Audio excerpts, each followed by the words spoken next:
पृथ्वी जो इतनी सुंदर है और विभिन्न प्रकार की संपत्तियों से, वैभव से संपन्न है, यह सब कुछ भगवान पृथु की कृपा है। पृथु ने इसको सजाया है, पृथु ने इसको संवारा है, इसीलिए इसका नाम पृथ्वी पड़ा है।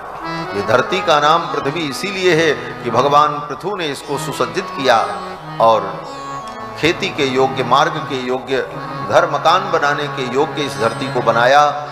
ये सब लीला भगवान पृथु की हुई। और उस समय लोग अन्न के अभाव में दुखी थे, अन्न के अभाव में दुखी थे। तो भगवान पृथु ने अपना धनुष बाण उठाया और पृथ्वी को डांटा कि वसुधे त्वाम वधिष्यामि, मैं तुम्हारा वध कर दूंगा। पृथ्वी का नाम है वसुधा। वसु माने संपत्ति, वसु माने अन्न, जल, स्वर्ण, द्रव्य, रत्न, ये सब वसु है। और इन समस्त वसुओं को जो अपने अंदर धारण करती है, इसीलिए धरती का नाम है वसुधा।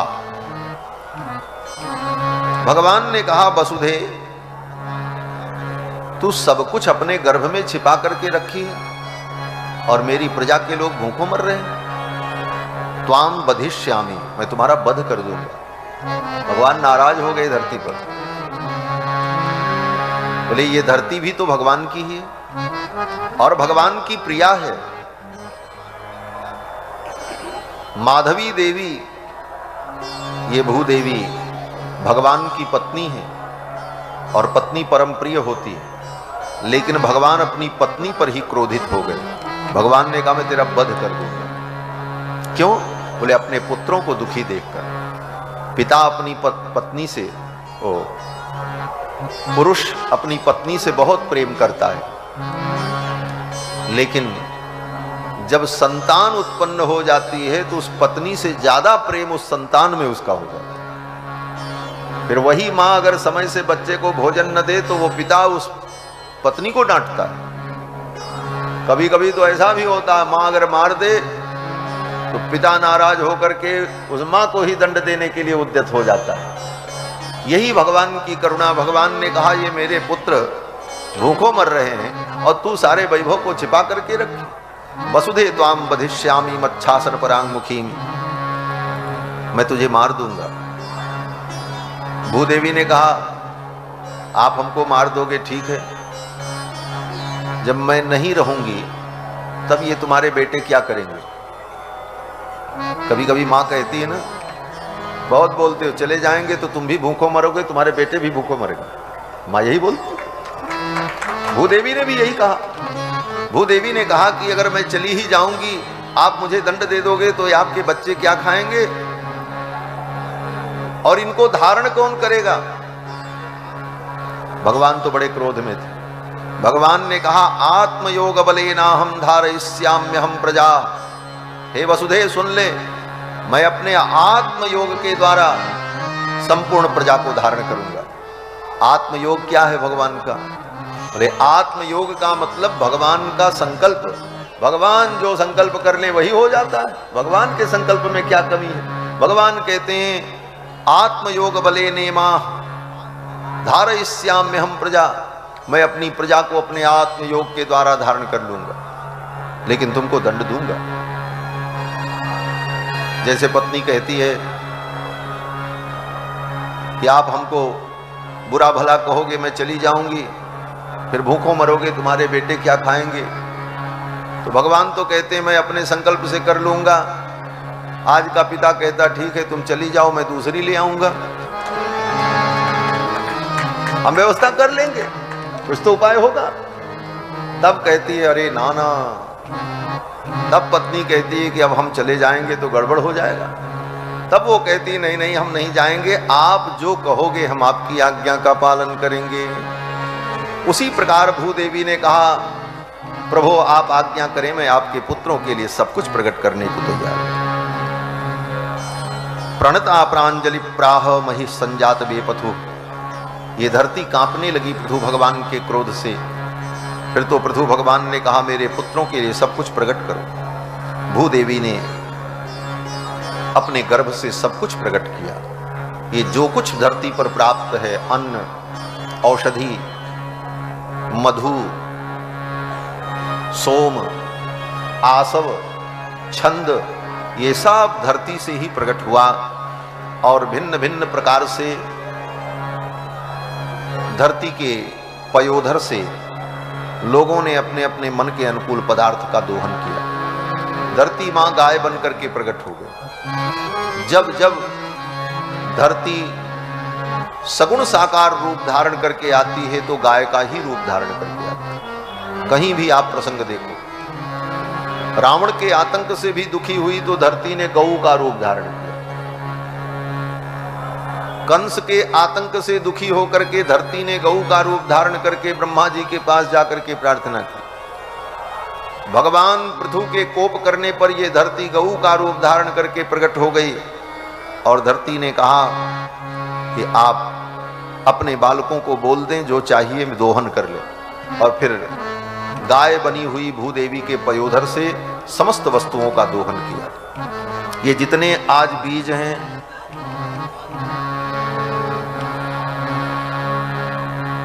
अन्न के, ये कहां से आए? विचार करो। आज का जो वैज्ञानिक दृष्टिकोण है वो तर्क की दृष्टि से सटीक नहीं समझ में आता। क्यों बोले? वैज्ञानिक दृष्टिकोण ये है कि ये पृथ्वी पहले आग का गोला थी,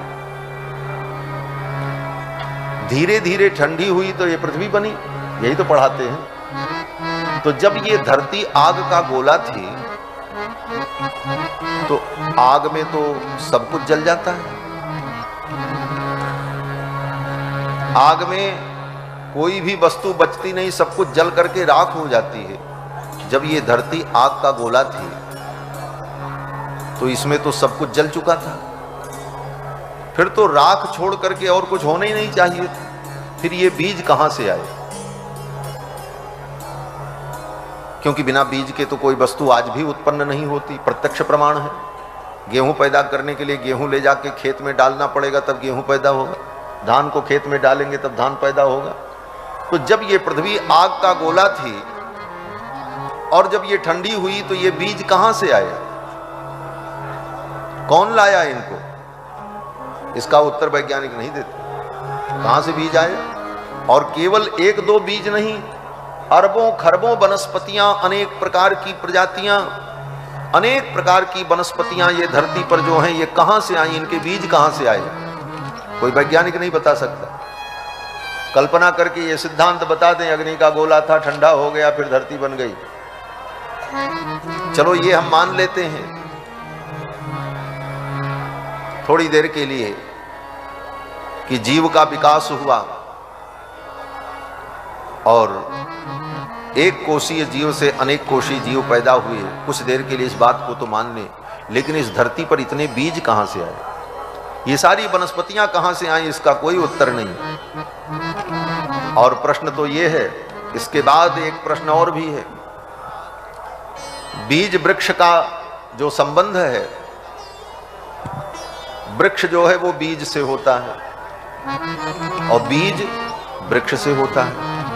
तो आज जो आप वृक्ष देख रहे हैं तो ये कैसे हुआ? तो व्यक्ति कहेगा बीज से हुआ। तो फिर प्रश्न होगा कि वो बीज कैसे हुआ था? बोले वृक्ष से हुआ था। फिर बोले वो वृक्ष कैसे हुआ था? बोले बीज से हुआ था। फिर वो बीज कहां से आया? बोले वृक्ष से आया। तो ये करते करते करते करते करते करते अंतिम सीमा में पहुंचो तो सबसे पहले क्या था? वृक्ष था कि बीज था? सृष्टि जब प्रारंभ हुई तब वृक्ष था कि बीज था? इसका कौन निर्णय करेगा? बोले इस तर्क का उत्तर कोई नहीं दे सकता। इस तर्क का उत्तर तो सनातन धर्म के धर्मशास्त्र ही दे सकते हैं। और भगवान सुखदेव सुनाते हैं कि ये समस्त बीज परमात्मा के संकल्प से धरती के गर्भ में छिपे रहते हैं।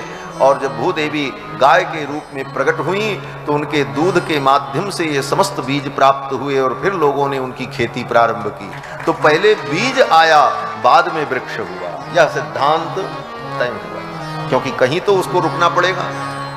इसको लॉजिक में, तर्कशास्त्र में अनवस्था दोष कहते हैं। अनवस्था दोष का मतलब जिसका कभी अंत न हो। वृक्ष से बीज हुआ, बीज से वृक्ष हुआ, वृक्ष से बीज हुआ, फिर पहले क्या था, इसका कोई अंत ही नहीं होगा, फिर अनवस्था हो जाएगी। तो उसको एक अवस्था में जाकर के रुक जाना, तभी तत्व का विचार होगा। तो इन आधार पर, शास्त्र के आधार पर यह कहा जाता है कि सर्वप्रथम बीज हुआ और बीज से ये संपूर्ण सृष्टि, फिर आगे सब कुछ जो हुआ सो हुआ। और वह बीज संपूर्ण वनस्पतियों के, और सबके बीज कौन हैं? बोले सबके बीज स्वयं भगवान हैं। सब कुछ भगवान के अंदर पहले से विद्यमान रहता है। इसीलिए भगवान को संसार रूपी वृक्ष का बीज कहा जाता है। संसार मही रुहस्य बीजाय, ये मंगलाचरण किसी ऐरे गैरे का नहीं है। हिंदू सनातन संस्कृति में जितने दर्शन हैं, सांख्य, योग, मीमांसा, न्याय, वैशेषिक, इन सारे दर्शनों में सबसे ज्यादा तर्कशील दर्शन जो है उसका नाम तर्कशास्त्र है। उसी को न्याय दर्शन कहते हैं। और तर्कशास्त्र जो है, न्याय दर्शन, उस दर्शन के ग्रंथ के प्रारंभ में ही मंगलाचरण में आचार्य कहते हैं कि संसार मही रुहस्य बीजाय, जो संसार रूपी वृक्ष के बीज हैं, गोपवधूटी दुकूल चौराय तस्मै कृष्णाय नमः, गोपियों के दुकूल का, गोपियों के वस्त्र का जो चौर्य करने वाले हैं, गोपवधूटी दुकूल चौराय, ऐसे जो भगवान कृष्ण हैं, संसार के बीज हैं, उनको मैं प्रणाम करता हूं। तो संपूर्ण बीज तो भगवान में ही है और सबके मूल भगवान। धरती ने सब कुछ प्रकट कर दिया, धरती सुव्यवस्थित हो गई।